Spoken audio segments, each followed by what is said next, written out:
This video demonstrates how to install or add the flexible software package in eSquare Studio. The FSP pack zip file is available on the GitHub webpage. Visit the GitHub webpage and go to the Assets section. The FSP pack zip file supports both Windows and Linux environments, while the FSP pack's executable file only supports Windows environment. Download the FSP pack zip file. The downloaded zip file includes an internal folder. Next, find the internal folder of eSquare Studio.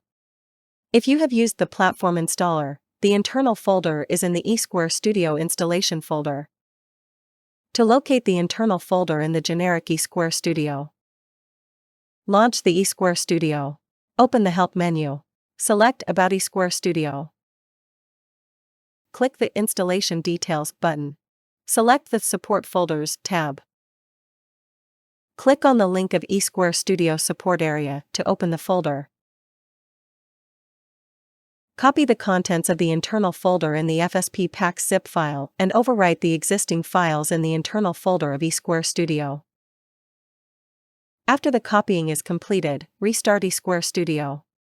The FSP is successfully installed in eSquare Studio.